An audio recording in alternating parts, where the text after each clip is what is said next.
Muy bien. El propósito de esta clase va a ser el de validar empíricamente el modelo de crecimiento por variedad, ¿no? Y para ello lo que vamos a hacer es justamente tratar de responder a esta pregunta, que es ¿cuál es el efecto que tiene la variedad de producto sobre la productividad? ¿Eh? Y cuando decimos sobre la productividad nos referimos al nivel, ¿no es cierto? Al efecto sobre el nivel, esto que decíamos, o sea, cuando aumenta la variedad de productos, recuerden, cuando aumenta la variedad de productos tiene un efecto sobre I, ¿no es cierto? Que aumenta I, y esto le llamamos efecto nivel, ¿no? Y al mismo tiempo, cuando aumenta I, también tiene un efecto sobre, sobre la tasa de crecimiento, y esto lo vamos a llamar el efecto sobre la tasa, ¿sí? Entonces, vamos a ver la respuesta a esto, y esto está en este paper que está acá, que es este paper de Broda, Greenfield y Weinstein del 2016. Y el título del paper es divertido, fíjense, dice de los maníes, ¿no? From groundnuts to globalization. Desde de los maníes, de los cacahuates, a la globalización. Una estimación estructural del comercio y el crecimiento. Entonces, este es el paper que vamos a mirarlo. Y si uno quisiera comprender la parte conceptual, los modelos que subyacen son estos dos modelos, el paper de Romer del 90 y este paper que es del 87. Acá está, sí, efectivamente, del 87, que es el crecimiento basado en rendimientos crecientes debido a la especialización.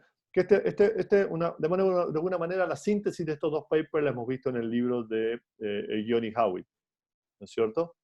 Que es en el capítulo 3. Hay una síntesis de estos dos papers, pero naturalmente si quisiéramos comprender con más profundidad, les recomiendo ir a la lectura de estos dos papers. Digamos. Uno es en el Journal of Political Economy y el otro es en American Economic Review.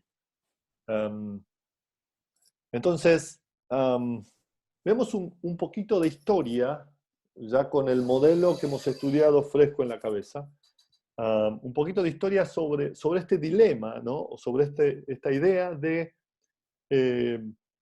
que ya hasta el 87 existía esta idea, ¿no? De que el comercio, cuando comercio pensamos exportaciones e importaciones, ayudaba al crecimiento económico. O sea, todo el comercio internacional ayudaba al crecimiento. Existía esta idea. Pero no se entendía con claridad, ¿no? De qué manera, o sea, cómo funcionaba, cuál es el mecanismo a través del cual el comercio internacional generaba crecimiento económico. Entonces, el mayor problema para resolver era justamente la falta de evidencia, que juntara estas dos cosas, digamos. Por un lado, es el efecto de la micro, ¿no es cierto? Que es, miren, en la micro lo que observamos es que aumenta el comercio, digamos. Hay más, una empresa importa más, exporta más, con el efecto en la macro que es, aumenta el crecimiento económico. Entonces, y de hecho existían modelos, hasta el 87 y aún hoy hay una gran cantidad de modelos que lo que muestran es los efectos que tiene la liberalización o el comercio en las empresas. Entonces, se muestran que cuando hay más comercio, las empresas se hacen más productivas. Entonces, hay una buena cantidad de literatura, hay una enorme cantidad de literatura mostrando este tipo de cosas. Y por el otro lado, había una buena cantidad de literatura macroeconómica que lo que mostraba a través de regresiones del tipo crecimiento igual a alfa más beta trade, por ejemplo. Entonces, esto es una forma reducida, ¿no es cierto? Utilizando regresiones, forma reducida, para explicar cómo se relaciona el comercio con el crecimiento. Entonces, esto es una forma reducida. Entonces, muchos de este tipo de ecuaciones. Entonces, naturalmente encontraban relaciones positivas por acá y relaciones positivas por acá. Pero fíjense que lo que ocurría es que estaban separados, digamos, no hay una conexión entre lo que pasa en la micro y lo que pasa en la macro, hasta el 87. Estamos hablando justamente fíjense, hasta el modelo de Romer, ¿ah? Hasta que surge el modelo de Romer, toda esta familia de modelos de Romer. Y entonces, eh, hay tres problemas metodológicos en las regresiones cross-country. La primera es que la política comercial o la apertura se resumen típicamente, nada, recuerden que para hacer una cosa así como I igual a beta más beta 0 más beta 1x, lo que uno tiene que hacer es al final reducir, ¿no es cierto?, toda la información de política comercial en una serie de índices unidimensionales, de manera que yo pueda ponerlo o acá, dependiendo de lo que quiera poner según mi especificación. Y todos estos índices en realidad tienen poca base teórica. O todas estas relaciones tienen poco base teórica. Entonces, de nuevo, son estas típicas regresiones de la macro que se hacían, pero con pocos fundamentos de teoría, por un lado. Por el otro, todas estas especificaciones de formas reducidas tienen muchas variables acá, variables omitidas. Entonces no sabemos si acá había un beta z que era importante o no. A ver si un z que era importante o no. Y entonces, cuando nuestro modelo en forma reducida no captura todas las variables que son relevantes, bueno, nos encontramos en problemas o resultados que no son sólidos, ¿no es cierto? Y finalmente, cuando piensen, hay tanta heterogeneidad en las condiciones económicas entre los países. Piensen en los efectos que puede generar el comercio en diferentes países. Hay tanta heterogeneidad. Los resultados de regresiones cross-section o cross-country, bueno, nada, son difíciles de que tengan una buena correspondencia. Porque subyace mucha heterogeneidad. Uno puede decir que le pone efectos fijos para que los efectos fijos capturen toda la heterogeneidad, pero realmente estamos hablando de economías que son muy diferentes. Entonces hay veces que ni siquiera bueno, nada, uno debería ser muy cuidadoso con este tipo de análisis. Entonces estos son los problemas de regresiones cross-country. Y entonces, frente a todo eso, la típica solución que se hacía era esto de realizar estudios de casos.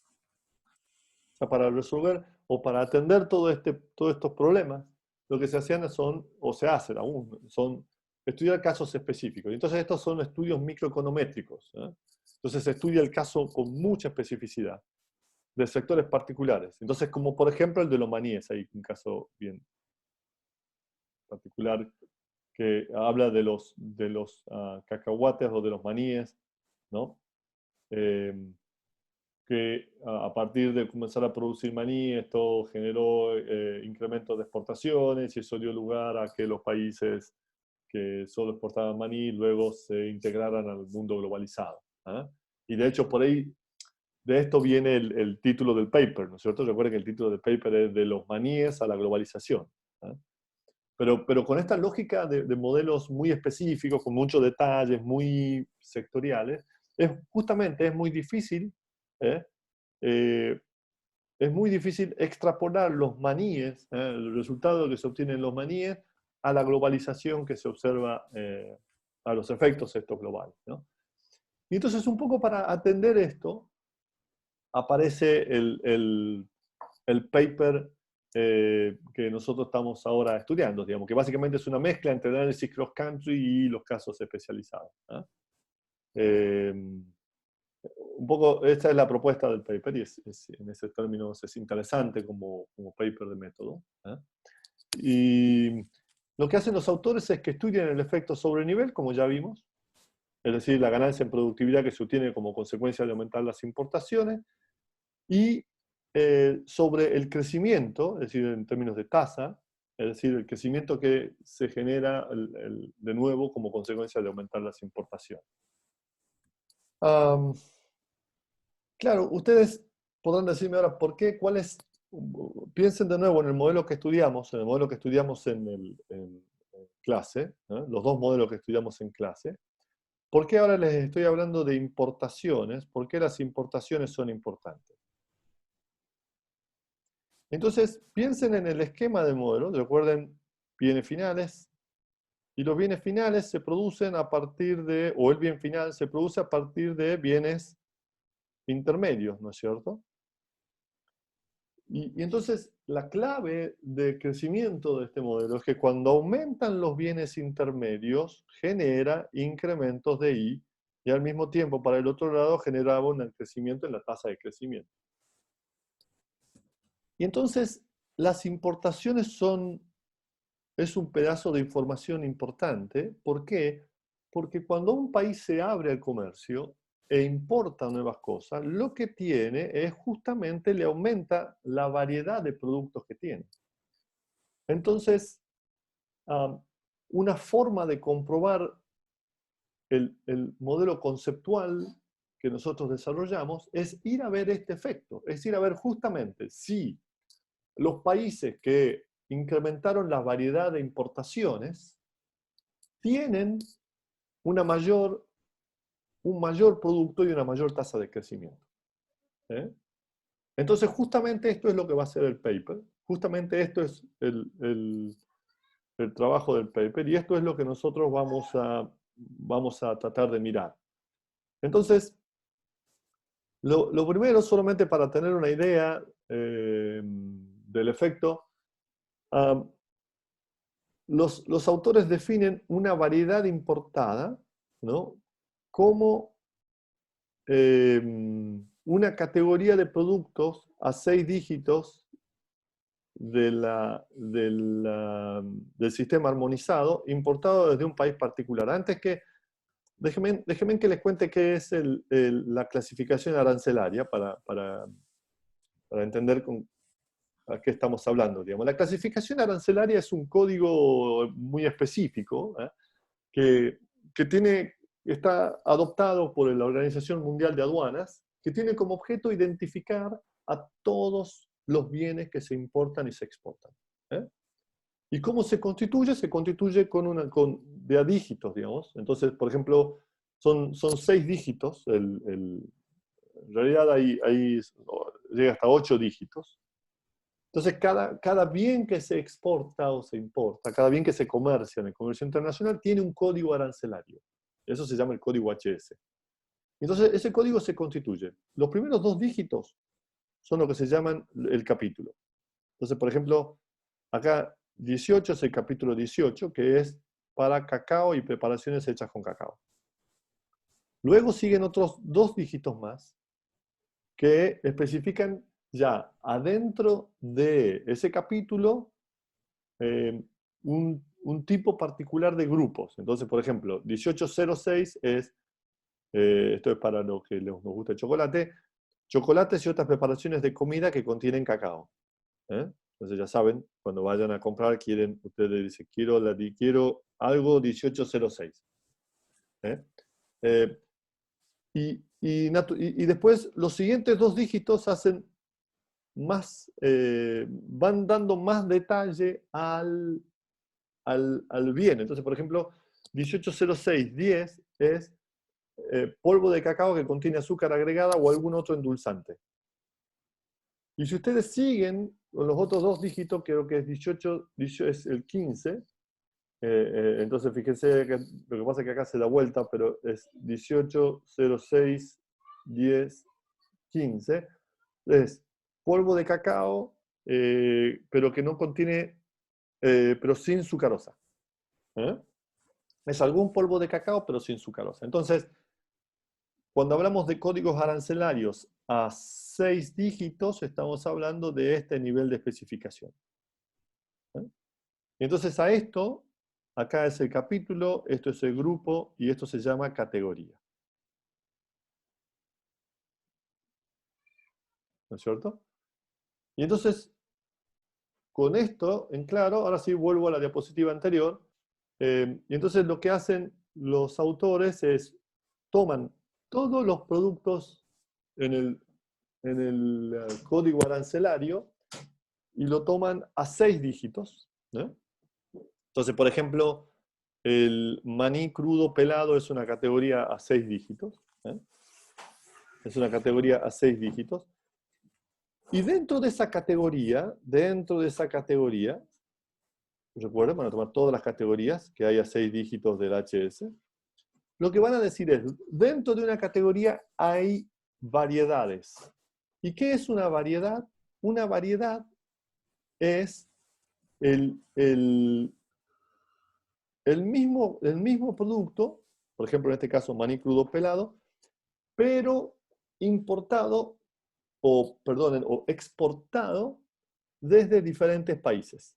Entonces, una categoría es a 6 dígitos y dentro de una categoría tengo diferentes variedades. ¿Y qué es una variedad? Una variedad es el bien, ese bien producido y exportado, ¿no es cierto? O importado desde un país específico. ¿No? Entonces, la diferencia entre variedad y categoría es que las variedades pertenecen a cada país. Entonces, por ejemplo, maní crudo pelado, está la variedad de Gambia, está la variedad de Chile, entonces, de una misma categoría hay diferentes variedades. ¿Y en qué se diferencia la variedad? En que son de diferentes países. ¿Estamos de acuerdo? Muy bien.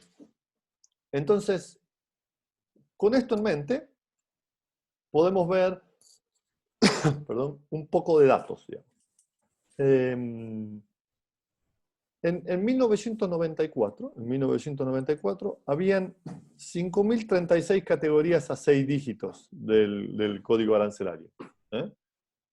Porque los autores toman datos para 1994 y para el 2003. Entonces, para 1994,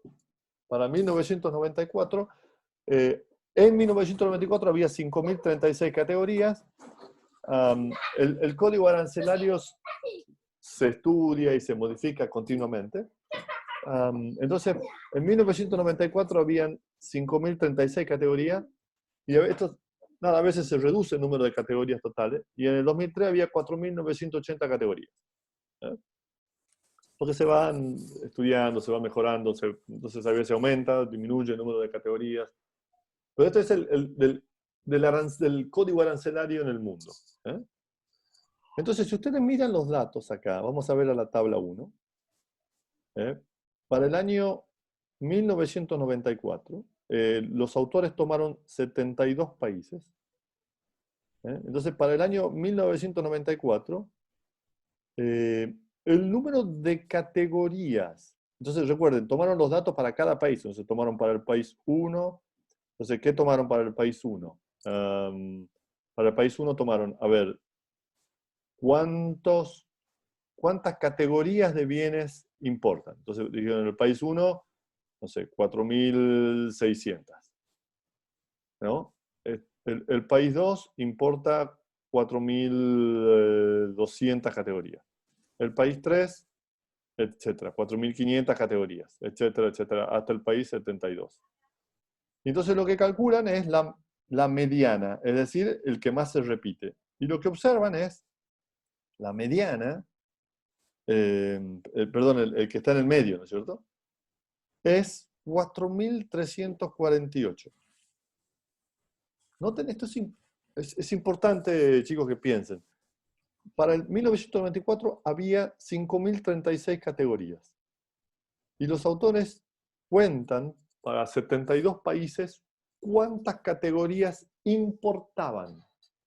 Y encuentran que en la mediana, o sea, en la mitad de la distribución, había 4.348. O sea, noten que realmente los países importan bastante.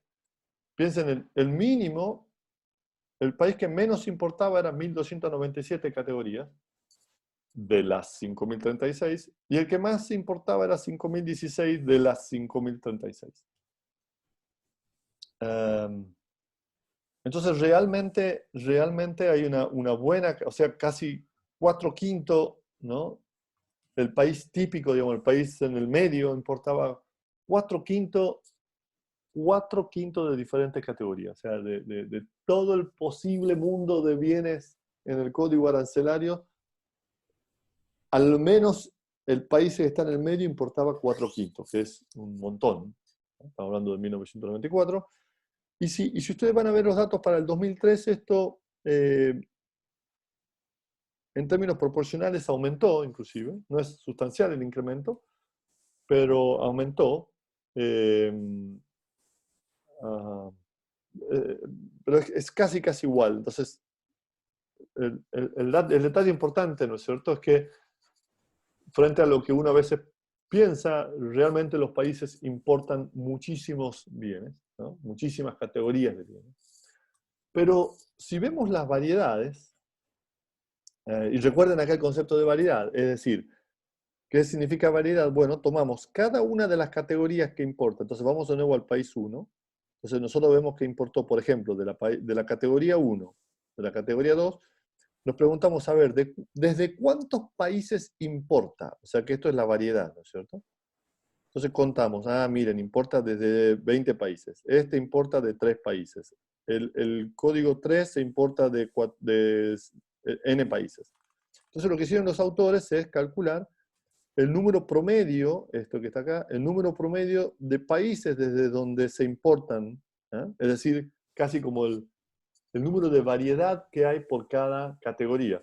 Y lo que encuentran es que para el 94 había 7,1 promedio, 7,1 variedad por categoría.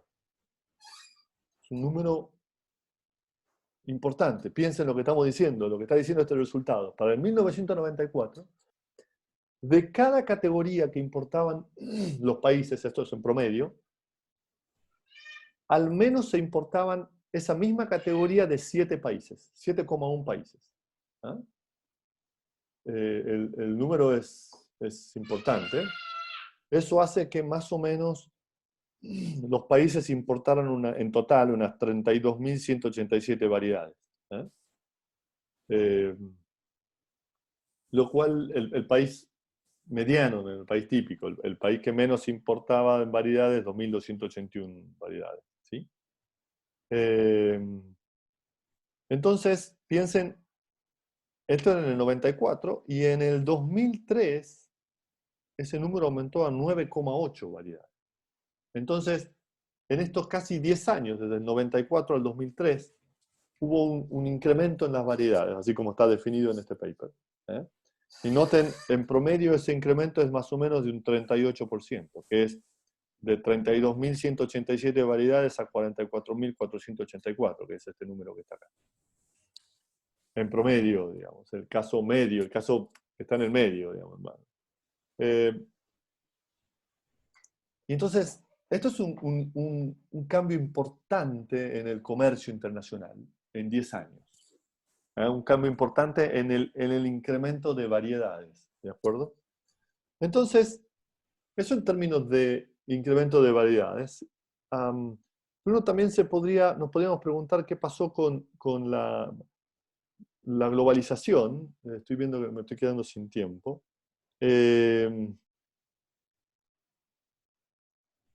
Y un indicador importante de globalización es comercio partido en PIB.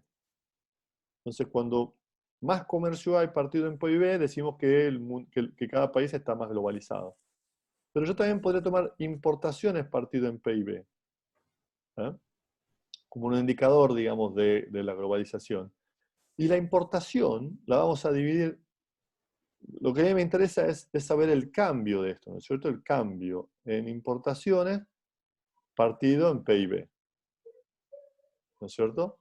Para ver cuánto cambió esto. ¿Eh? Y este cambio en importaciones, déjenme que vamos a expresarlo de esta manera. Lo que me interesa entender es el cambio en las importaciones partido en el PIB, dado el ratio de I partido en PIB. O sea, ¿cómo cambiaron las importaciones y la relación importaciones-PIB de un año a otro, dado la relación importación-PIB que había en un momento? Y a las importaciones, el cambio, porque vamos a tener las importaciones en el tiempo t menos las importaciones en el tiempo t menos 1, ustedes piensen esto es el cambio en las importaciones que hay desde T-1 a T. Y desde T-1 a T, el cambio en las importaciones puede tener dos fuentes. El cambio en las importaciones puede tener dos fuentes.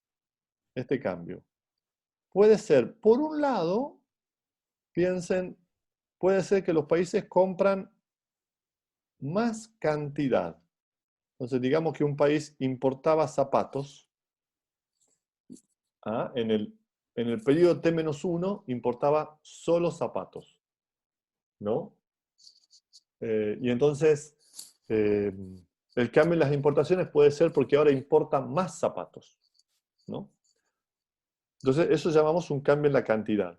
Pero también puede haber un cambio porque ahora importan otros bienes nuevos. Entonces, ya no solamente importan zapatos, sino que ahora también importan camisas. Y entonces, a eso le vamos a llamar un incremento porque hay nuevos bienes, porque se compran nuevos bienes. Entonces, este cambio por cantidad se llama un cambio en la intensidad, y este se llama un cambio en el margen extensivo, se llama. Entonces, el cambio en las importaciones puede tener cualquiera de estos dos orígenes. Cambio porque se compra más cantidad de un mismo bien, o cambio porque se compran nuevos bienes. Entonces, los autores hicieron una descomposición de los datos, y lo que ellos encuentran es que acá está, ¿no es cierto?, el crecimiento promedio del ratio importaciones partido en PIB, ¿no?, para todos los países fue de un 43%.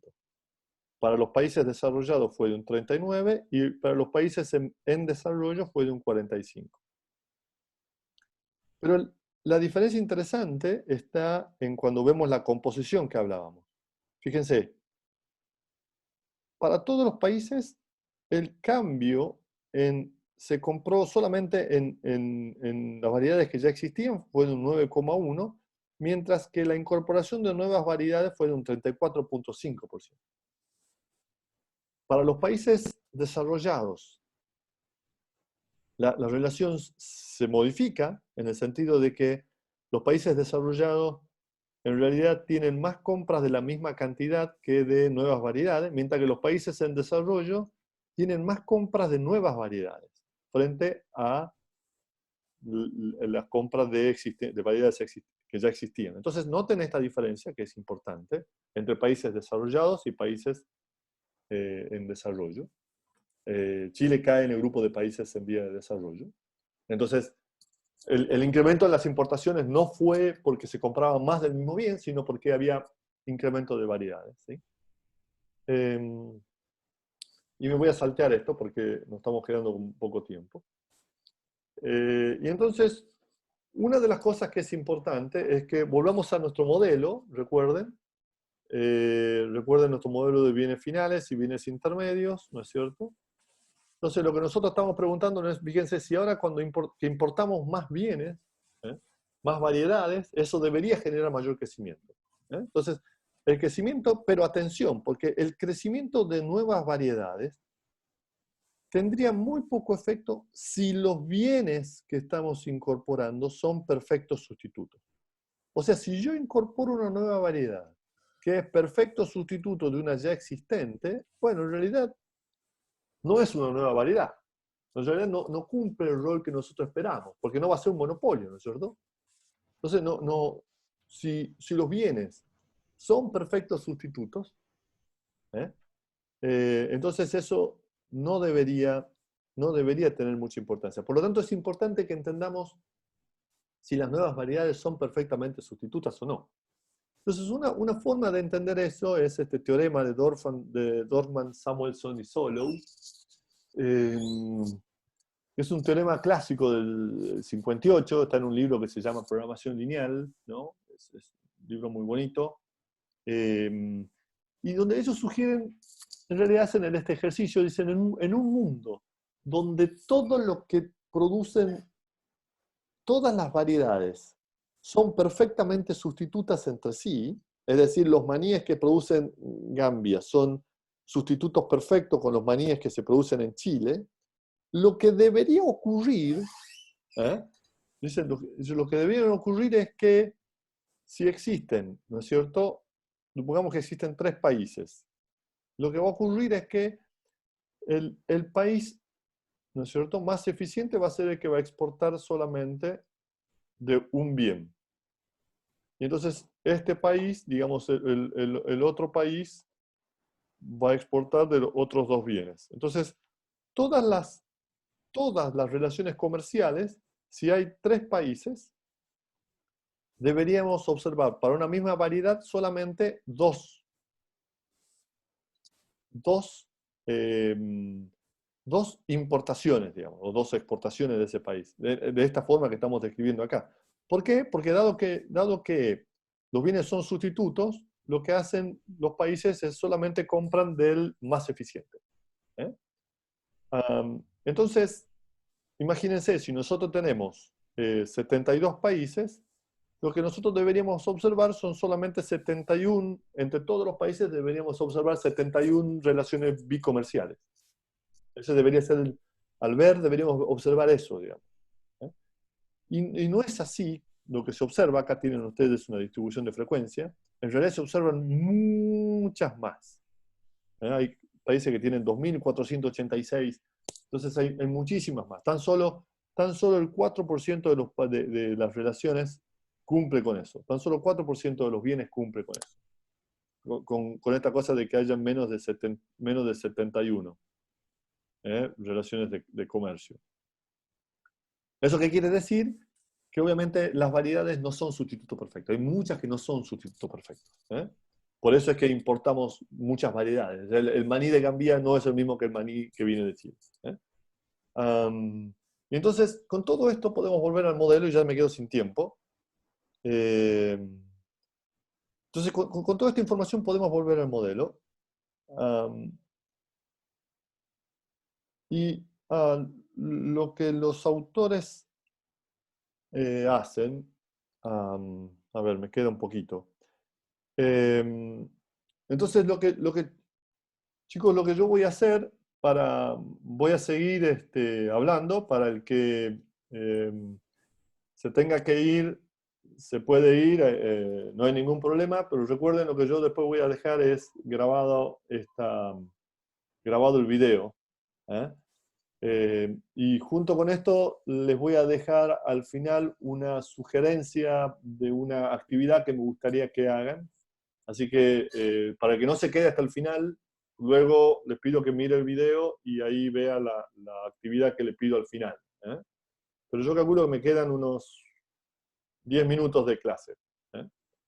Pero bueno, igual dejo luego el video grabado para que lo terminen de ver para el que se tenga que ir.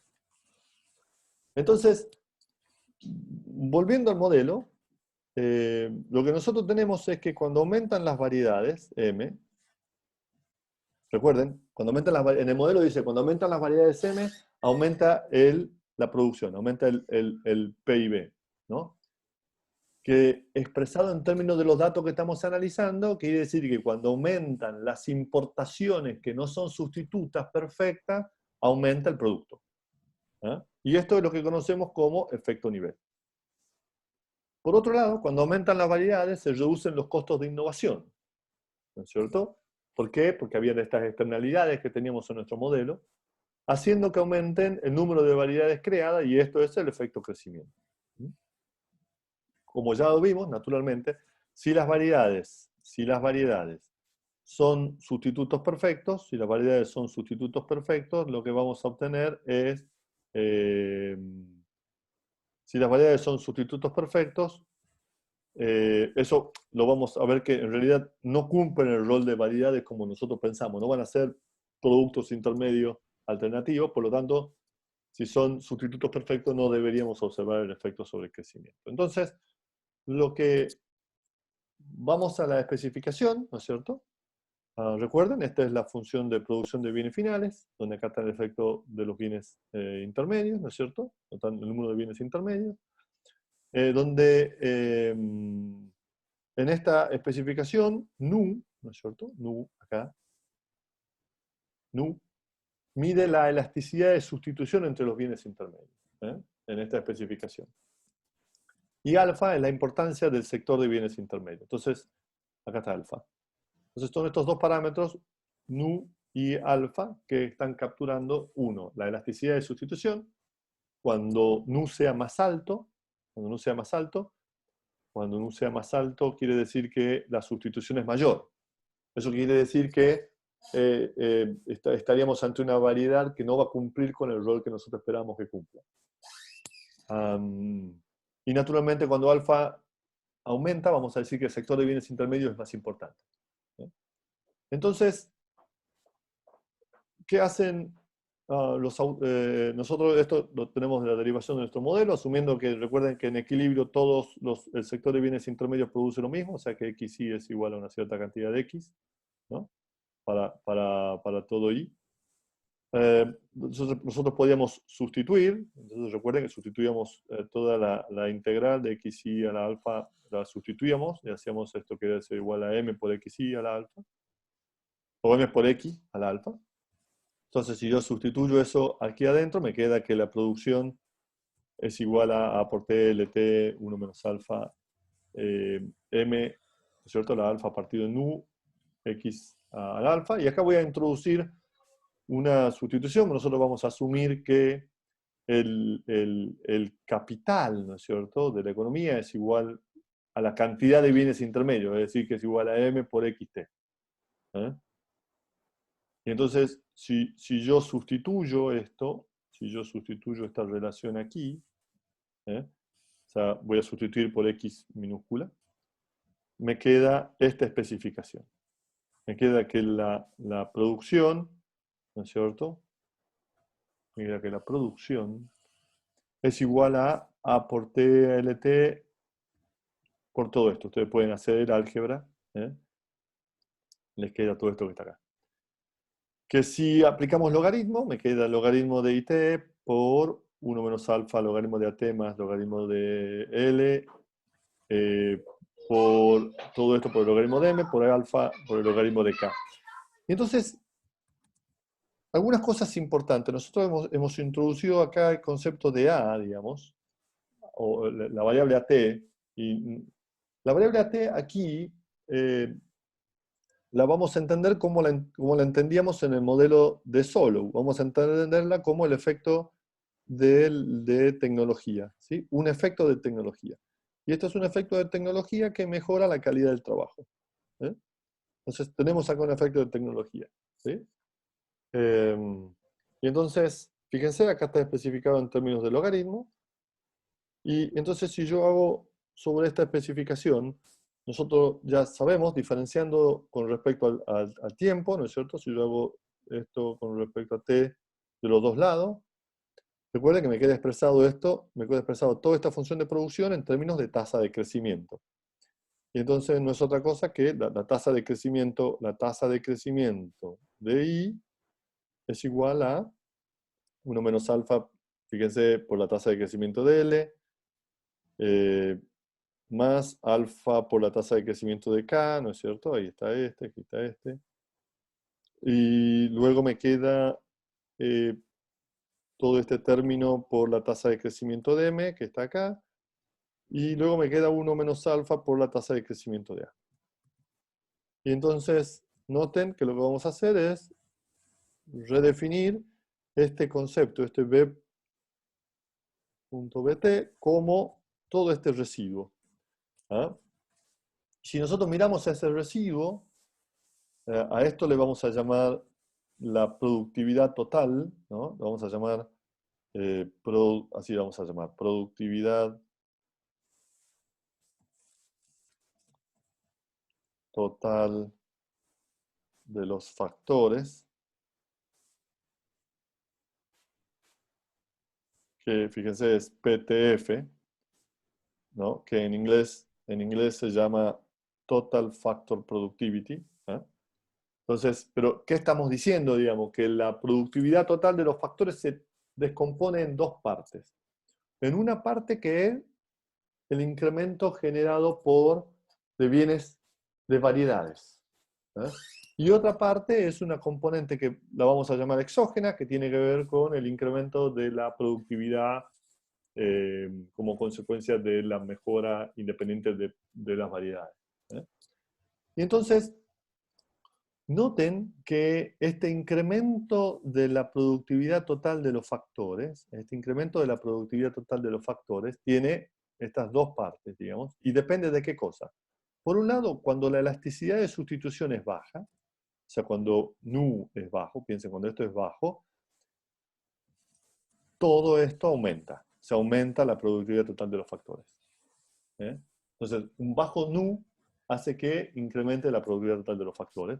Y además, una alta participación de los bienes del sector intermedio significa también, o sea, cuando alfa aumenta, significa también incremento de la productividad total de los factores, independientemente de este término que está acá.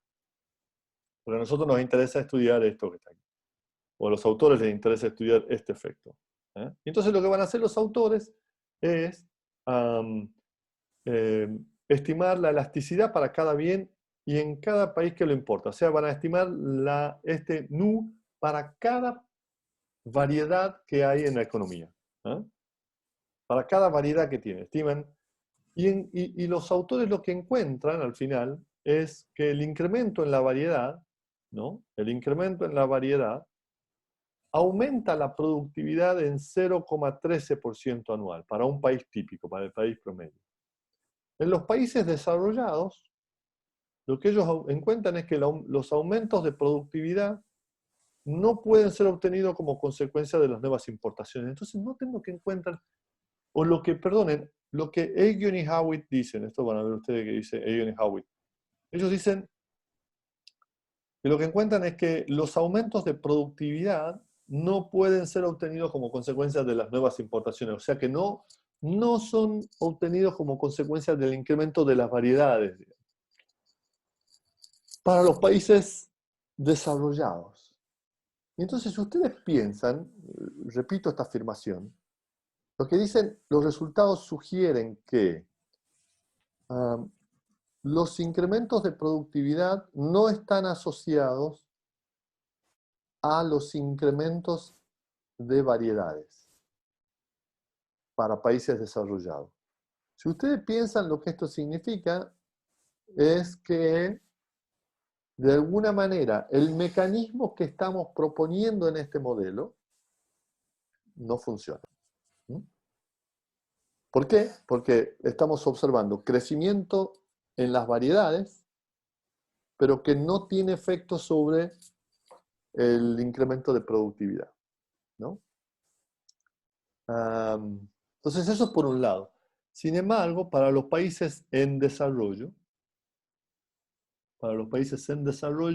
sí hay un efecto que es, pero es un efecto igual de poca intensidad. Es un efecto de poca intensidad. Entonces, noten los resultados de este paper, así como están contados por Egan y Howitt, parecen no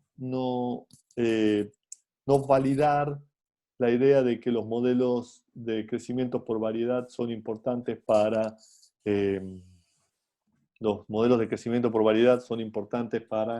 explicar el crecimiento de la economía.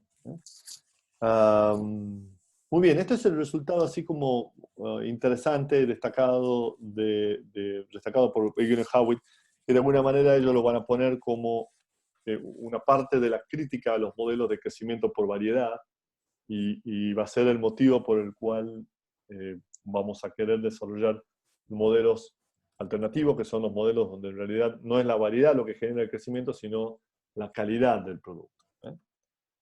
Muy bien, chicos, ¿alguna pregunta, consulta?